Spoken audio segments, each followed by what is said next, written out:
This is Wicked Rhody, a wicked good podcast about Rhode Island events and life. Hey everyone and welcome. My name's Mary Larson. And I'm Ben DeCastro. Thank you so much for joining us on this final day. If you're listening the day this comes out, it's the final day of May. We are into June. We had a wonderful one day of summer, and then we went right back into the cooler weather, although it's warmed back up, so that's a helpful thing. Last Saturday was one of the busiest days at the Paw Sox for the first aid crew because so many people were getting overheated. Really? Yeah, it was a long day. We had a doubleheader plus a Hall of Fame ceremony in the middle, so they ended up working really overtime. Yes, yes. Taking care of people who just we're probably hydrated. Yeah, we're a little too susceptible to the sun. But hats off, everybody. Ended up fine. And of course, this is now that we are past Memorial Day. We're into the official summertime, and for all intent and purposes, I think looking at our schedule, we've got a pretty jam-packed, fun-filled event, everything you name it, kind of summer coming up. I agree. I mean, and I'm okay that we had a cooler start to summer because I'm someone, both of us being local Rhode Islanders, we've all had those years where it just goes winter to summer. You get like 1 or 2 days of spring. So to have a pretty generally cool May, I mean, so cool that flowers in my backyard, as once again, I have a brown thumb, but I noticed that some flowers which are supposed to be blooming around my birthday, Cinco de Mayo, around Mother's Day, they've all been blooming now closer to Memorial Day and later. So it's been interesting just to see how the little bit of cooler or even less sunshine. We had a lot of cloudy days even these past couple of months. But I'm on board. Bring on the summer. I mean, as we're recording right now, my mom is taking the kids to the beach. Yep. You just wished her much luck to take my two rascals to the beach by herself. Good luck.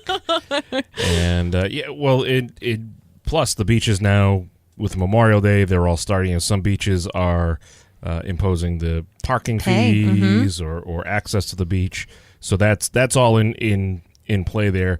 I like it when it's warmer later, like in September, October. I'll take those warm days because the water's warmer and you get some really great beach days at that time of year too. So especially up here. So that's something very exciting. Also, a lot of these pop-up farmer markets are now in full swing.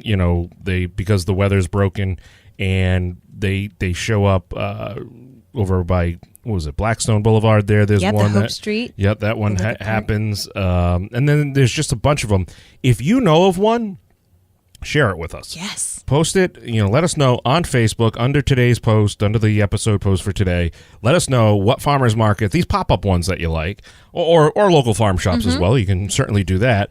But just we'd like to hear from you because it's important. And if there's something special out there you think we should give a shout out to, let us know. That's the best way. Yeah. We're all in this together. You could play the High School Musical theme. High School Musical song. Absolutely. So if you tuned in while you're on the road working, maybe you're doing your rehearsal for your steps for High School Musical or whatever summer play you've signed up for, sit back, relax, enjoy the episode. If you hear something that piques your interest, we'll have all the links and info for you in our show notes on the website, wickedroadypodcast.com.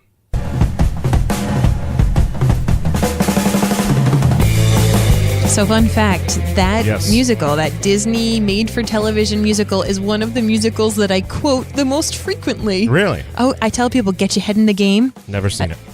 What? They didn't do a Muppet version. I ain't watching. The We're All in This Together? Oh, I am all about that. And there are people who, there's a little glimmer in their eye, and I'm like, I know they know what I'm talking about. I know they get this. So what do you have for this week's Wicked Interesting Pick of the Week? It's an ongoing, celebration of events that's happened. They started last week, actually 2 weeks ago, with the proclamation ceremony, and goes all the way through Sunday, June 10th. It is the Gatsby Days. Yes. So this weekend, last weekend they had the Arts and Crafts Festival. I saw a ton of photos up there. People going to it. They had a block party. This weekend, they've got the Symphony in the Park. The Warwick Symphony, absolutely. Yes. You've played in that before. No, but I'm from Warwick, and I have friends in that symphony. Oh, okay, yes. All right, very good. It's do you guys trade? Is it like baseball? Okay, we designated this tuba player for assignment here. Yeah. People, especially during the summer. Yeah, people play in different groups in different seasons. Can you be a left-handed cellist? Ooh. I've never heard of someone playing the cello. If you know, please comment underneath the episode. So what is going on this weekend for Gatsby? So this weekend, we've got Symphony in the Park. We've got Fireworks Extravaganza. And on Sunday, we've got the Blessing of the Fleet. So all these events are happening Saturday is the Symphony in the Park. That's from 5 to 8 p.m. That's a perfect event for kids. If you want to anytime these concerts happen outside, especially you as a musician yourself, Mary, and you've introduced your kids via exposure at home, some various lessons. They're watching the Arts Channel. This is a great way to expose them to a whole symphony without having to worry about offending people that have paid a lot of money to be in a stuffy theater. Well, exactly. You can bring bubbles. You can bring a picnic. You can bring all sorts of things. And if they want to, they can run around, especially if you sit on the more outskirts of the attendees. Yep. Your kids can run around. Oftentimes at these kind of concerts, kids are even playing soccer or catch kind of off on the side. So they're still being exposed to that. You still feel like you have a little bit of a culture and you don't have to pay for a babysitter. It's a beautiful thing. It so is. They'll have that, and then afterwards is the Fireworks Extravaganza from 9 to 10 p.m. And then on Sunday, it's the Blessing of the Fleet. Blessing of the Fleet. Not the Freet. Not the feet. The Fleet. The boats from 11 to 1 p.m. So check that out this weekend. That's our wicked interesting pick of the week. And there'll be more stuff coming up. They've got a road race. They got a parade. They've got an encampment. They've got a raffle. And then, of course, they got a burning, too. Light the ship on fire. I love it. All right. That's our wicked interesting. And now here's the wicked fun in the 401.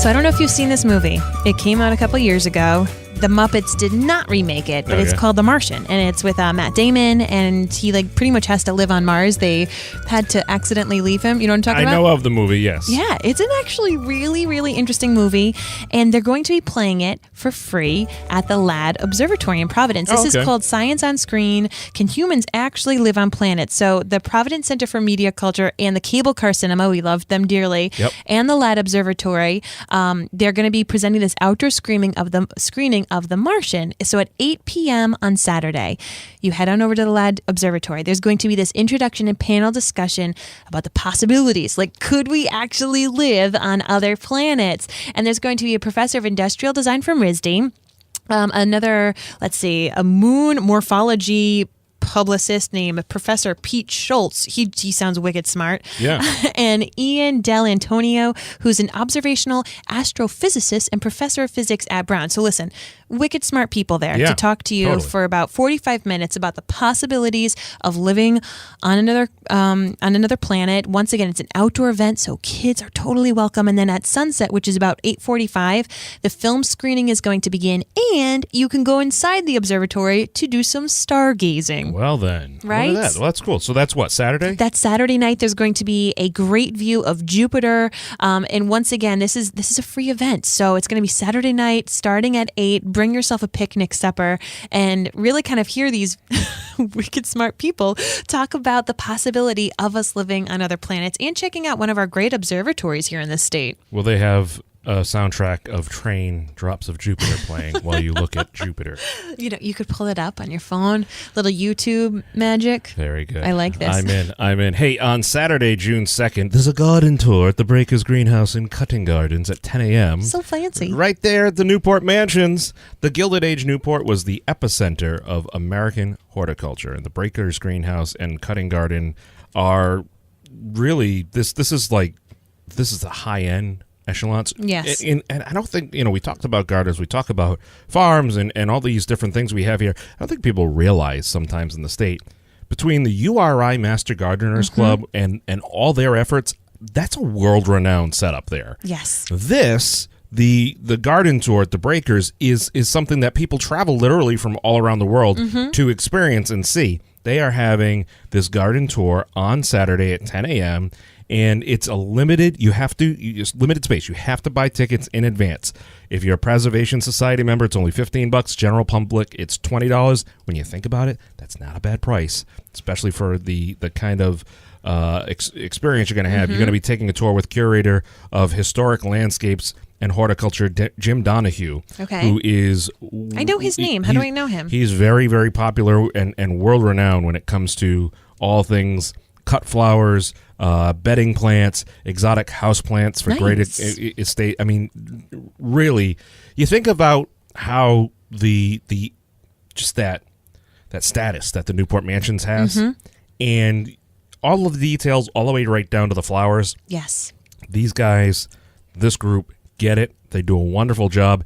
And listen, this may not be the event for a child, but there are a lot of events there through the Newport Mansions. Our friend Jen Little, she does a great job working with all the crew over there, just getting the mansions, this understanding and really the experience and exposure they offer to everybody, especially kids, is truly inspiring. So check that out. This is Saturday, June 2nd. 10 a.m. So, Saturday at 10 a.m., it's pretty easy to find parking in Newport. It is. Because usually everybody's already, returned back from their night of debauchery and drinking, and they then take their car away, so it frees up the street. They can go early and get breakfast at that Cheeky Monkey? The funky, the monkey. The funky monkey? Something like some Cheeky kind Monkey. Of monkey. Yes. Where we had breakfast. Yes, the day before you gave birth to Reese. It was a magical ride indeed. I know, fond memories. So yes, we're talking about leaving the kids possibly at home for this flower tour. If your kids are anything like mine that pick the flowers, this is one that you might want to enjoy, just adults. Mom, look! But the night before, Friday night, we got something for you. Whether you have children or not, it is the 8th annual Kids Rock Concert happening at East Providence High School. This, of course, is a public school, 4th and 5th graders from East Providence. They joined together to create a 150-plus member rock chorus. Now, I adore this group. Sure. I actually went to URI with some of the creators and leaders and musical directors of this group, and they have done such phenomenal work with not only getting these kids together, they're from different schools, they're from different backgrounds, but their enthusiasm. And when you watch the videos of these children singing, they love it. Yeah. They really helped instill this love of music and a love of rock music that really isn't being exposed to in the younger generation right now. Well, we've all seen those videos of, the one-off school doing Ozzy Osbourne or Metallica with their students, and they may be all doing it on xylophones or something funky and cool like that. This is totally right up that alley, right here. You want to get your kids inspired and excited about music, especially going into the summer, because let me tell you something, as a musician, especially as an accordion player as a child, the summer was the worst time to practice. Yes. Your friends are outside and you're wearing this 25-pound contraption of sweat and sound. And, of course, all the competitions were in the summer. It's like, what are you trying to do? See if you can withstand the heat and everything? But this is a great way to spread the love of music. A great way to spread perhaps your expanding waistline is to hit up the Kent County YMCA's first annual Clam Bake. Woohoo! Sunday, June 3rd, 3 p.m. They have 2 different types of menus. You can have the basic menu, which is the chowder, the clam cakes, barbecue chicken, corn on the cob, red bliss potatoes, onions, cornbread, and butter. Yummy. You can add on clams and lobster. Tickets are available, but you should make plans to purchase the tickets in advance. And listen, if they're sold out, go on eBay, go on Ace, go on StubHub, or something. But it's going to be an afternoon of fun. They'll have archery, canoeing, swimming. They'll have the spray park. They'll have Gaga Ball, which I'm not sure what it is, but my only mind, vision is dodgeball to Lady Gaga music. Yeah, that's what I'm thinking too, but I have no idea. I don't know. It looks fun. The kids, I see some visual pictures. This have you been to the Kent County Y? I've been there a few times. Living in the East Bay, I tend to visit the Barrington. Yeah. The Bayside Y, the one that doesn't have Zach Morris or AC Slater in the Bayside. But this is they have a huge campus. Oh, yeah, they do. I mean, they have extraordinary summer camp programs. So when you say, the archery, they literally have archery camps. They have canoeing and kayaking water sport camps. So, this is a place that I frequent. I often go hiking with my kids. I actually took them around those campgrounds that they're going to be using for this clam bake. So definitely, if people want something that is a unique experience, not just having great food, but really great activities all day. Yeah. This is it, man. Totally. And listen, they have picnic tables there, but they encourage you to bring your own lawn chairs, maybe a blanket or something. And in case of inclement weather, the clam bake will be brought inside to the main building, so everybody working out on the treadmills will smell the delicious food. And there you go. There's your catch-22. Good luck with that.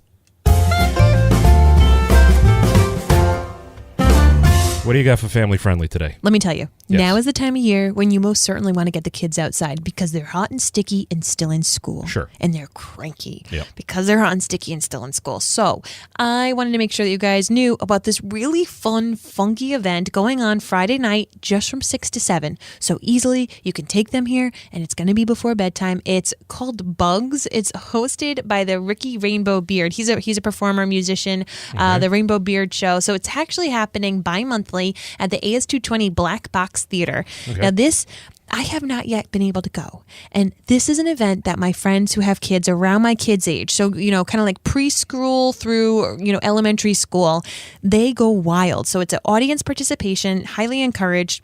Special guests, reoccurring characters, minute-long dance parties, celebration of authentic feelings. It's just like a wild, fun show. People are saying that it's like Fred Rogers by the way of Frank Black, Bill Nye, and Mr. Kite. I mean, it is just like this bananas fun show full of color, puppetry, music, wild experiences. So once again, it's just happening. We talk about AS220 all the time. Oh, they are just jam-packed with awesome experiences. Classes. Yeah. Yes. So this is something, too, that even if you do have to miss it, it is going to be bi-monthly, but it's by Ricky Rainbow Beard, and he is going to be having a fun guest, and this theme is bugs, which is perfect for this time of year because all those little creepy curlies are outside. So once again, Friday night, 6 to 7, AS220 Black Box Theater.